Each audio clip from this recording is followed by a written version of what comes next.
हमारी जो टीम यहाँ प्रधानमंत्री के पास और दूसरे मंत्री के पास हम सभी लोग जो जा रहे हैं, उसके बाद जो भी टीम का सही निर्णय होगा वो हम लोग उसी को फॉलो करेंगे। तैयार हैं? तो मैं ज्यादा समय ना लेते हुए मैं सबसे पहले आदरणीय श्री वत्स साहब को आपके बीच में आमंत्रित कर रहा हूँ। श्री सुरेंद्र जी वत्स आपकी जोरदार तालियां दीजिए। अभी देखो सभी लोग यहीं पे हैं और हम लोग काफी देर से चर्चा चल रही थी, मीटिंग चल रही थी। आ रहे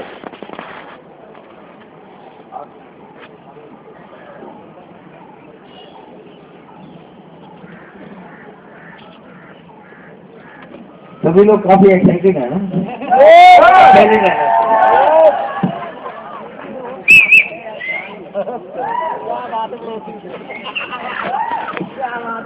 इंकलाब जिंदाबाद, एमएलएम पर कानून बनाओ, हम कर दिए बेरोजगार, हम कर दिए बेरोजगार, विदेशी को मौका स्वदेशी को धोखा, इंकलाब जिंदाबाद, जिंदाबाद।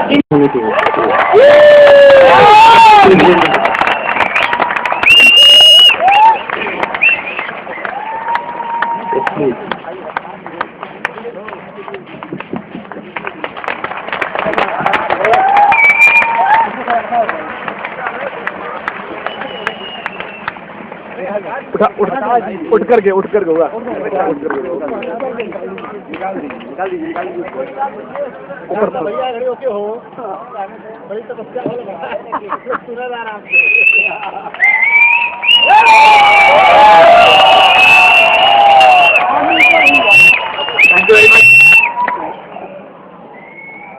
जय सीएम, जय सीएम। 15 दिन के बाद भी मौसम की मार सहने के बाद ये जो निश्चित रूप से ये इशारा है कि समय लड़ सकता है, लेकिन जीत हमारी होगी। सबसे पहले जो साथी हमारे अनशन पर बैठे हैं, आज 10वां दिन है, लेकिन उसके बावजूद भी उनका जज्बा, उनकी कमिटमेंट, उनका जोश, उनका जज्बा निश्चित रूप से हम लोगों को मोटिवेट कर रहा है। एक बार दिल की गहराइयों से जोरदार तालियों के साथ हम आभार प्रकट करते हैं, अपनी भावनाएं उनको पहुंचाने का प्रयास करते हैं। जोरदार तालियां।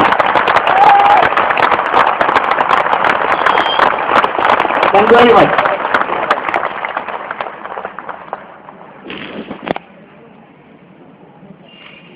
जब 16 तारीख को हम लोग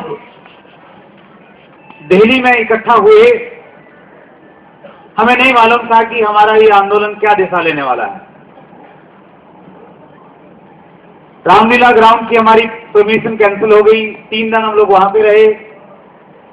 हमें तो ये भी डर था कि कहीं हम लोग जंतर मंतर जाएं और जाने से पहले ही हमारी परमिशन कैंसिल नहीं कर दी जाए, लेकिन फिर भी हम लोग यहाँ पे आए, रुके। हम बहुत आभारी हैं दिल्ली पुलिस के, जिन्होंने हमें बहुत सहयोग किया। Thank you so much Delhi police. हम आगे बढ़े, बहुत सारे जनप्रतिनिधि हमारे बीच में आए, हमारा हौसला बढ़ा। हमारी बात संसद के गलियारों तक, केवल मात्र गलियारों तक नहीं, वो संसद में भी गूंजी। पता लगा, कल हम लोग पार्लियामेंट में गए थे, हम बातचीत करते रहे। थोड़ी देर बाद जब आरसीएम की बात आई तो उन्होंने बोला कि अच्छा वही आरसीएम वाले जो धरने पर बैठे हैं जंतर मंतर।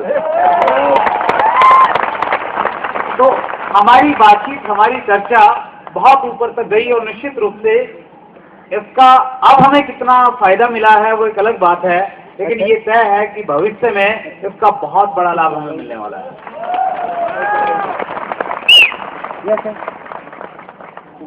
हमारे यहाँ बैठने की वजह से प्रधानमंत्री महोदय ने हमारे इस पूरे कार्यक्रम के ऊपर में संज्ञान लिया।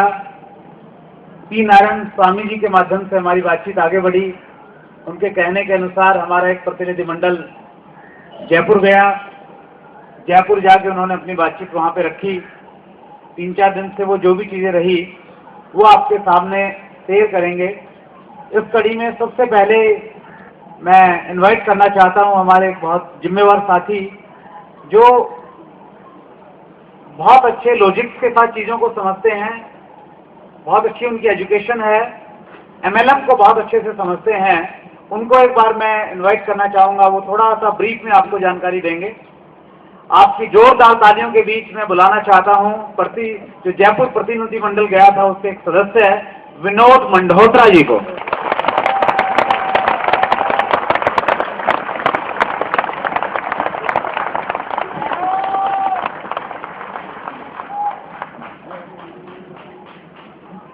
आप लोगों का जोश देख के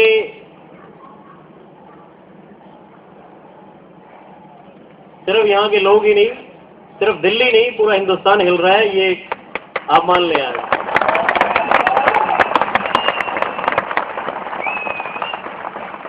संसद तक तो बात पहुंच गई है। राजस्थान सरकार की बात थी तो राजस्थान सरकार तक अपना मैसेज पहुंच गया है।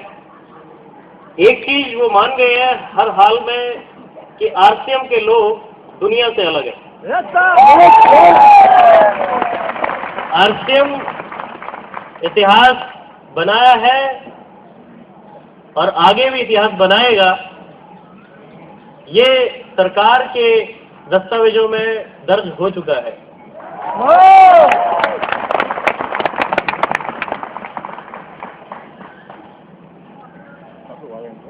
एक एक व्यक्ति यहाँ पर बहुत सारी भावनाएं, बहुत सारी उम्मीदें लेके बैठा है। हर व्यक्ति यहाँ पर आज बहुत सारे त्याग करके यहाँ पहुंचा हुआ है। कई कई हजार किलोमीटर दूर से 10-10 दिन से अनशन पे लोग बैठे हैं। ये सारी बात कहीं ना कहीं ऊपर वाला भी देख रहा है। यस,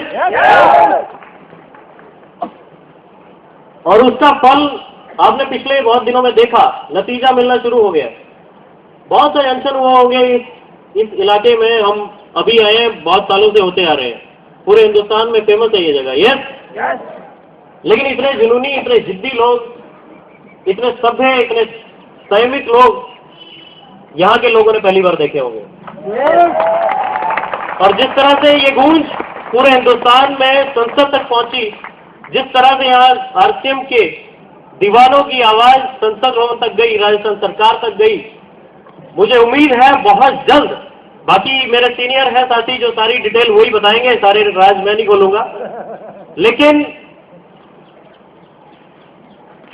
ये आज आप यहां से उम्मीद लेके जाएं। ये उम्मीद आपके साथ हमेशा रहनी चाहिए कि हम ईमानदारी का काम कर रहे थे, हमें अपनी ईमानदारी साबित करने के लिए सड़क पे आना पड़ा और हर व्यक्ति ये मान चुका है कि हम ईमानदार हैं। Thank you. हस्बैंड वाइफ इस पूरे अभियान में बहुत पहले दिन से वो यहाँ पे हैं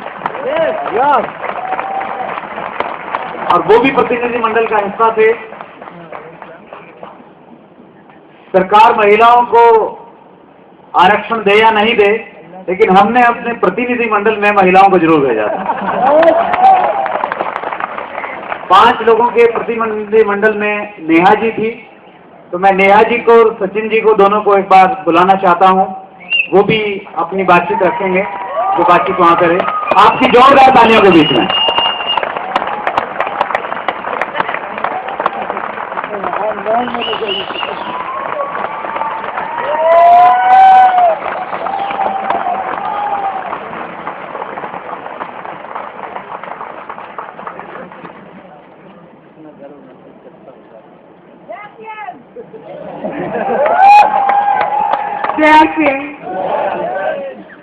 ये आपका जोश और जुनून था जो हम वहाँ पे जयपुर में टिके रहे और कुछ ना कुछ सफलता हम वापस यहाँ पे लेके आए हैं।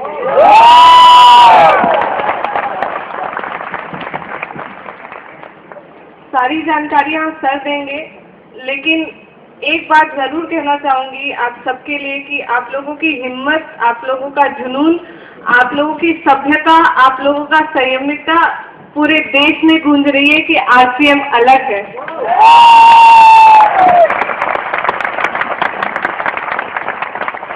देश का अब हर एक व्यक्ति जानेगा कि आरसीएम के संस्कार कैसे होते हैं और आरसीएम के लोग कैसे होते हैं।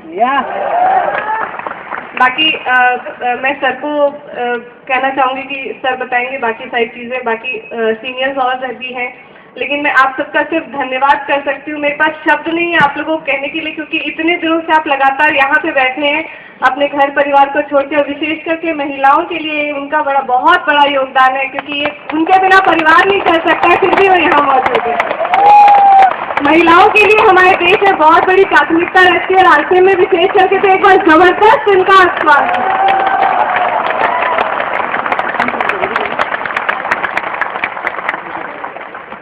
जय आरसीएम।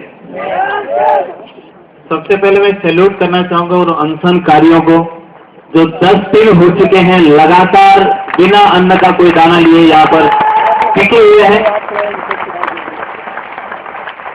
और यकीनन आज हम अपनी सफलता की ओर अगर कुछ कामयाबी हासिल कर पाए हैं, आज हम अपने मकसद की ओर कुछ कदम आगे बढ़ पाए हैं, तो उसका बहुत बड़ा श्रेय इन अनशनकारियों को भी जाता है। साथ में सैल्यूट करना चाहूंगा हमारी माताओं और बहनों को, जिन्होंने हर परिस्थिति में इस आंदोलन का साथ दिया। किसी भी जगह यह शिकायत थी कि हम यहाँ कैसे रहे। रामलीला मैदान में जब हमें परमिशन नहीं मिली, सड़कों पर बैठना पड़ा, सड़कों पे रहना पड़ा, उसमें भी उन्होंने कभी कोई शिकायत नहीं की। यकीनन इसी वजह से कि ऐसी माताएं और बहनें इस सिस्टम के साथ हैं, इसीलिए आरसीएम नंबर 1 है। सभी को कि हमने सफलता की ओर अपना पहला कदम बढ़ा दिया है, पहली जीत हासिल कर ली है, और मैं वापस माइक वजी को दे रहा हूं। थैंक यू सचिन जी, जोरदार तालियां सचिन जी के लिए। उसके बाद उसकी आवश्यकता महसूस हुई, और उस आवश्यकता का परिणाम था कि हम लोगों ने पहली बार संगठित डिस्ट्रीब्यूटर के रूप में एक एसोसिएशन का गठन हुआ, RCM consumer and welfare association. वो एसोसिएशन बनाई गई, निश्चित रूप से उसकी बहुत पहले आवश्यकता थी, लेकिन देर आए दुरुस्त आए वाली कहावत का परिणाम शायद सही हुआ, इसलिए हम लोग यहाँ पे हैं। उस एसोसिएशन को गठित करने के लिए और इस पूरे आयोजन के पीछे सभी लोगों का निश्चित रूप से कंट्रीब्यूशन है। एसोसिएशन के जो साथी हैं, मैं उनका आपकी तालियों के साथ में उनका धन्यवाद करना चाहता हूं। रमेश शर्मा जी, असलम खान जी, जलालुद्दीन जी, टीके सिंह जी जो हमारे सेक्रेटरी हैं एसोसिएशन के, जोरदार तालियों के साथ हम सब उन सबका आभार प्रकट करेंगे। और उनके अलावा जो भी लोग जिन्होंने पर्दे के पीछे रह के बहुत सारा काम किया, उन सब की वजह से हम लोग ये कई प्रकार का आयोजन कर पाए। और जो हमारी एसोसिएशन के प्रेसिडेंट भी हैं, जयपुर जो प्रतिनिधि मंडल गया था उसमें भी वो गए थे। एक वो बहुत अच्छे लीडर भी हैं और बहुत अच्छे कार्यकर्ता हैं, मैंने बहुत नजदीक से उनको देखा है। उनका समर्पण, उनकी कमिटमेंट देखते ही बनती है। उन्होंने जितना काम किया है हम सब लोगों के लिए, आपकी तालियां आभार व्यक्त कर सकती हैं। मैं इनवाइट कर रहा हूं हमारी एसोसिएशन के प्रेसिडेंट टी राठी जी को, जोरदार तालियां।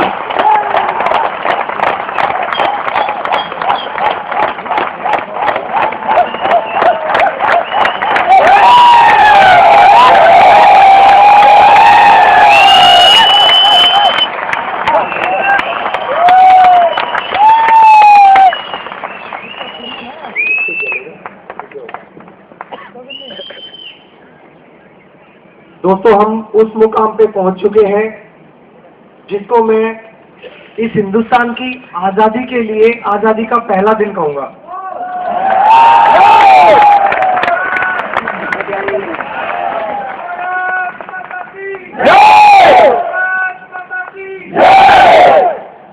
हमारे देश को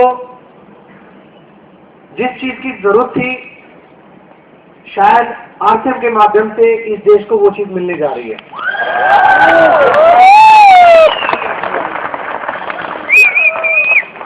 बहुत सारे देशों में